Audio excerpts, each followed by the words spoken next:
রাব্বুল আলামিন পবিত্র কোরআন শরীফের মধ্যে ইরশাদ করেন, কুল ও নবী আপনি বলে দিন, আপনি এলান করে দিন, আপনি বিশ্ববাসীদেরকে জানিয়ে দিন, ইন কুনতুম তুহিব্বুনাল্লাহ, আমি আল্লাহ আমাকে যদি কেউ পেতে চায়, আমি আল্লাহ আমার নৈকট্যে যদি কেউ লাভ করতে চাই, আমি আল্লাহ আমাকে যদি কেউ ভালোবাসতে চাই, আমি আল্লাহ আমাকে যদি কেউ রাজি করতে চাই, ফাত্তাবিউনি, সর্বপ্রথমে তুমি নবী মুস্তাফাকে মহব্বত করি, তুমি নবী মুস্তাফাকে ভালোবাসি, তুমি নবী মুস্তাফাকে রাজি করে নাই, আমি নবী মুস্তাফা, তুমি নবী মুস্তাফা, তোমাকে যারা রাজি করে নেবে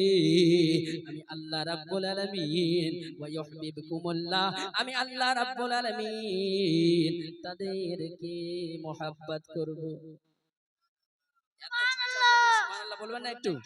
আরেকটু জোরে বলি সুবহানাল্লাহ। শুধু তাই নয়, আল্লাহ রাব্বুল আলামিন বলে দিলেন ওয়া ইয়াগফির লাকুম যুনুবাকুম ওয়াল্লাহু গফুরুর রহিম, আমি আল্লাহ রাব্বুল আলামিন সেই আমার বান্দা বান্দির আমি আল্লাহ রাব্বুল আলামিন সমস্ত গুনাহগুলো maaf করে দিব।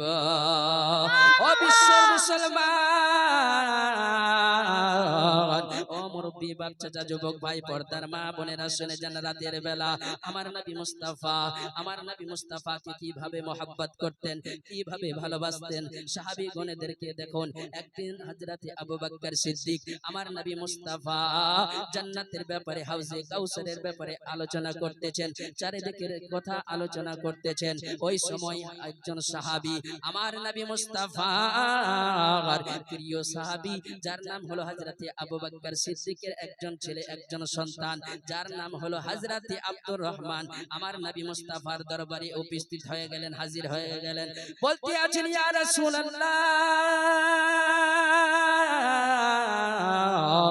ইয়া হাবিবাল্লাহ, নবী গো, ও নবীজি রাহমাতুল লিল আলামিন, আমি আপনার সাহাবী, আপনার দরবারে এসেছি। ও গো নবীজি, ও গো রাহমাতুল লিল আলামিন, আমার আব্বা আবু বকর সিদ্দিককে আমি কতই না মহব্বত করি, কতই না ভালোবাসি, কতই না মহব্বত করি। আমার নবী মুস্তাফা বলতে আছেন, আমার সাহাবীর বলো, বলো তোমার আব্বা আবু বকর সিদ্দিককে তুমি কতটা মহব্বত করো? জোরে বলি সুবহানাল্লাহ। এই কথা শোনার পরে পরে হযরতে আবু বকর সিদ্দিকের সন্তান, হযরতে আবু বকর সিদ্দিকের ছেলে হযরতে আব্দুর রহমান বলতে আছেন, ইয়া রাসূলুল্লাহ, ইয়া হাবিবাল্লাহ, নবী গো, আপনি সাক্ষী থেকে যান, আপনি গাওয়া থেকে যান, ইয়া রাসূলুল্লাহ, ইয়া হাবিবাল্লাহ, নবী গো, এক যুদ্ধের ময়দানে, সেই সময় আমি মুসলমান ছিলাম না, কাফিরদের দলে ছিলাম, পরে কলমা পড়ে মুসলমান হয়েছি, পরে কলমা পড়ে নামাজ পড়েছি, পরে কলমা পড়ে আমি রোজা রেখেছি। ওগো আমার দয়ার নবীজি, ওগো রাহমাতুল লিল আলামিন, ওই যুদ্ধের ময়দানে আমি তখন মুসলমান ছিলাম না, আমার আব্বা হযরতে আবু বকর সিদ্দিকের গর্দানটা একবার নয়, দুইবার নয়, পরস্পর তিনবার পেয়েছিলাম। আমার আব্বা বলে আমার গর্দানটা, আমার আব্বার গর্দানটা একবারও কাটেনি। জোরে বলে সুবহানাল্লাহ। এই কথা শোনার পরে পরে হযরতে আবু বকর সিদ্দিক বলতে আছেন, ইয়া রাসূলুল্লাহ, ইয়া হাবিবাল্লাহ, নবী গো, ওগো নবীজি, আপনি তো জানলেন আমার সন্তান, আমার ছেলে হযরতে আব্দুর রহমান আমাকে কতটা মহব্বত করি, কতটা ভালোবাসি, কিন্তু ইয়া রাসূলুল্লাহ, ইয়া হাবিবাল্লাহ, নবী গো, আমি আপনার সাহাবী হযরতে আবু বকর সিদ্দিক আপনাকে কতটা মহব্বত করি আপনি কি জানেন? জোরে বলি, আর একটু জোরে হবে না সুবহানাল্লাহ। আমার বিশ্ব নবী রাহমাতুল লিল আলামিন বলতে আছেন, ও আবু বকর সিদ্দিক বলো, বলো তুমি আমাকে কতটা মহব্বত করো, কতটা ভালোবাসো বলো। হযরতে আবু বকর সিদ্দিক বলতে আছেন, ইয়া রাসূলুল্লাহ, ইয়া হাবিবাল্লাহ, নবীজি, ওগো রাহমাতুল লিল আলামিন, আমার সন্তান, আমার ছেলে হযরতে আব্দুর রহমান যে যুদ্ধের ময়দানে আমাকে একবার নয়, দুইবার নয়, পরস্পর তিনবার অনেকবার পাওয়ার পরও আমার গর্দানটা একবারও কাটেনি। কিন্তু ইয়া রাসূলুল্লাহ, ইয়া হাবিবাল্লাহ, নবী গো, সেই যুদ্ধের ময়দানে আমার সন্তান তখন মুসলমান ছিল না, কাফিরদের দলে ছিল। সেই সময় যদি আমার সন্তানের গর্দানটা একবার পেয়ে নিতাম, ওগো আমার নবীজি,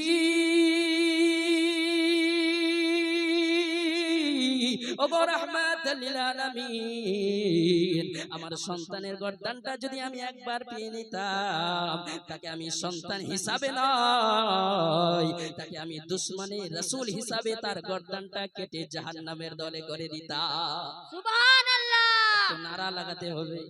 নারা লাগান। নারে তাকবীর, নারে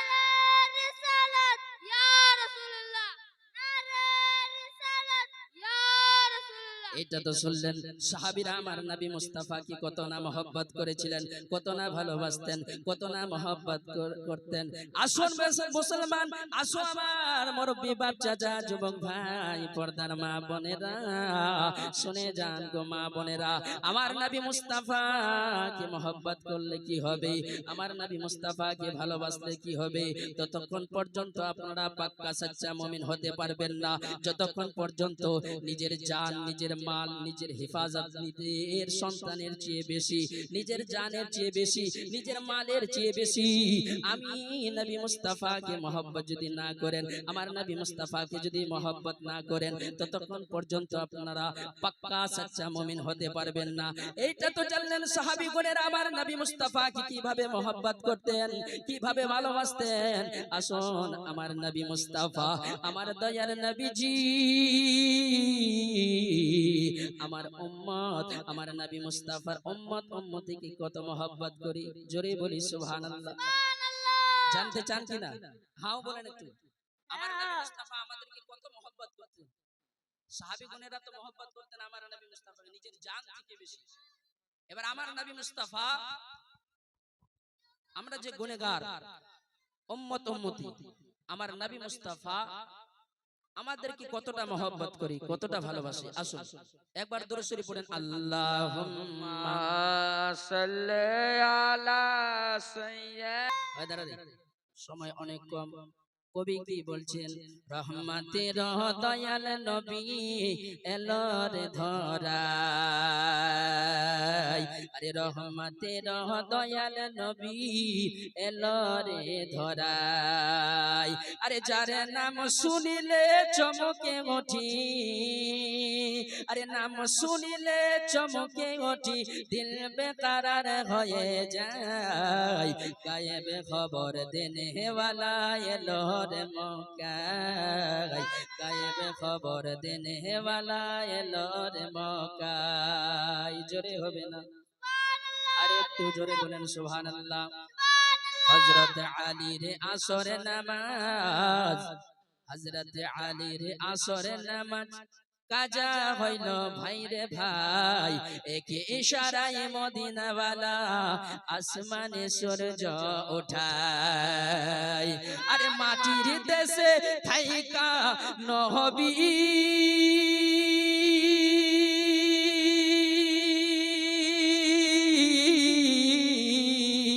আরে মাটির দেশে থাইকা নবী আসমানেতে হাতে বাড়াই, গায়েবে খবর দেনে ওয়ালা এলো রে মক্কায়, বলেন গায়েবে খবর দেনে ওয়ালা এলো রে মক্কায়, রহমতের দয়াল নবী এলো রে ধরাই, যার নাম শুনিলে চমকে ওঠি, আরে যার নাম শুনিলে চমকে ওঠি, দিল বেকারার হয়ে যায়, গায়েবে খবর দেনে ওয়ালা এলো রে মক্কায়। সে সন্ত কবি কি বলছেন, জোরে বলি, আর একটু জোরে বলা যাবে না সুবহানাল্লাহ। কাল সাপে দংশন করিল আবু বকরের পাই, বিষে অঙ্গ ছিয়ে গেল বিষের ক্রিয়ায়, কাল সাপে দংশন করিল আবু বকরের পাই, বিষে অঙ্গ ছিয়ে গেল বিষের ক্রিয়ায়, আরে নবীর থুতু মুবারক লাগা মাতেরো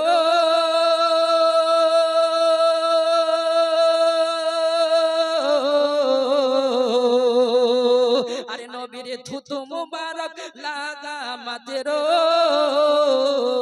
আরে বিশি পানি হয়ে যায় গায়েব খবর দেনে ওয়ালা এলো রে মক্কায় গায়েব খবর দেনে ওয়ালা এলো রে মক্কায় তো বলছিলাম বাবা আমার নবী মুস্তাফা নিজের উম্মত উম্মতিকে কত মহব্বত করি কতটা ভালোবাসি আসুন দেখুন একদিন সাহাবীরা প্রশ্ন করলেন ইয়া রাসূলুল্লাহ ইয়া হাবিবাল্লাহ নবী গো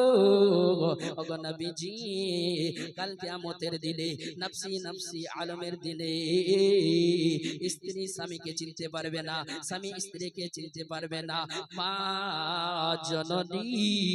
সন্তানকে চিনতে পারবে না সন্তান মাকে চিনতে পারবে না বাবা সন্তানকে চিনতে পারবে না সন্তান বাবাকে চিনতে পারবে না ওই সময় আপনি নবী মুস্তাফা কোথায় থাকবেন জোরে বলি সুবহানাল্লাহ আরেকটু জোরে বলি সুবহানাল্লাহ ও মুসলমান ও আমার পর্দার মা বোনেরা শুনে যান আমার নবী মুস্তাফা আমাদেরকে আপনাদেরকে কতটা মহব্বত করি কতটা ভালোবাসি ও বিশ্বর মুসলমান সাহাবীরা যখন এই প্রশ্ন করলেন বাবা যখন এই প্রশ্ন করলেন আমার নবীজি আমার রাহমাতাল লিল আলামিন নবী গো বলতে আছেন ও আমার সাহাবীরা শুনে নাও ও আমার গোলামীরা শুনে নাও কাল কিয়ামতের দিনে নফসি নফসি আলমের দিনে আমি নবী মুস্তাফা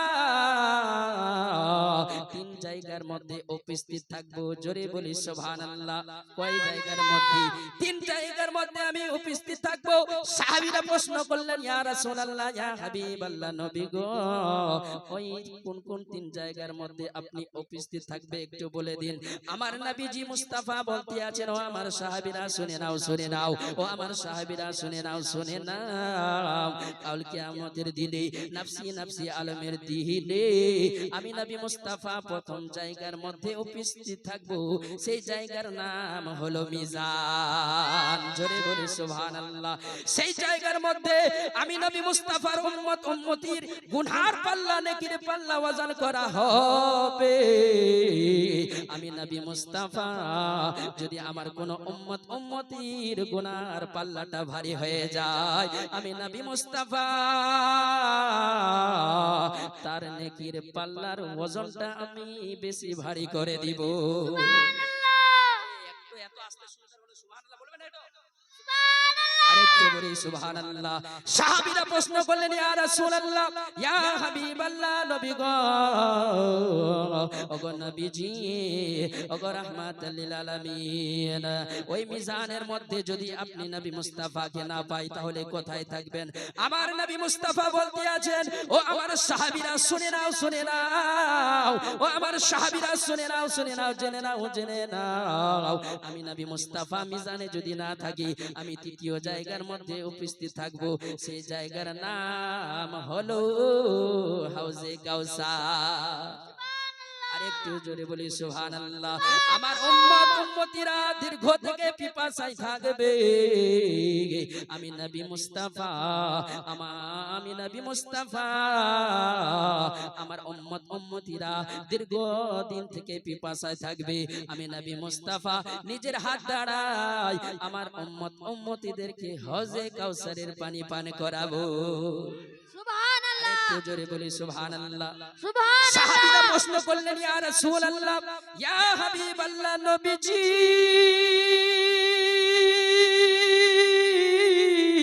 ও রাহমাতাল লিল আলামিন হাউজে কাউসারের মধ্যে যদি আপনি নবী মুস্তাফাকে না পাই তাহলে কোথায় পাবো আমার নবী মুস্তাফা বলতে আছেন আমার সাহাবীরা শুনে নাও আমি যদি হাউজে কাউসারের মধ্যে যদি উপস্থিত না থাকি আমি তৃতীয় জায়গার মধ্যে উপস্থিত থাকবো যেটার নাম হলো ফুলসিরা আর একটু জোরে বলি সুবহানাল্লাহ আমার নবী মুস্তাফা বলতে আছেন আমার উম্মত উম্মতিদেরকে আমি ফুলসিরাত পার করাবো আমার নবী মুস্তাফার ছাড়া আমার নবী মুস্তাফার মহব্বত ছাড়া অন্তরে যদি মহব্বত না থাকে নামাজ পড়ে জানগা কিন্তু নামাজ কাজে লাগবে না আমার নবী মুস্তাফার মহব্বত যদি অন্তরে না থাকে নামাজ কাজে লাগবে না আমার নবী মুস্তাফার মহব্বত যদি না থাকে রোজা আপনার কাজে লাগবে না আমার নবী মুস্তাফার মহব্বত যদি অন্তরে না থাকে আপনার হজ কাজে লাগবে না। এক কথায় আমার নবী মুস্তাফার মহব্বত যদি অন্তরে না থাকে পৃথিবীর জমিনে যতই ইবাদত করেন না কেন একটা ইবাদত আল্লাহর দরবারে কবুল হবে না।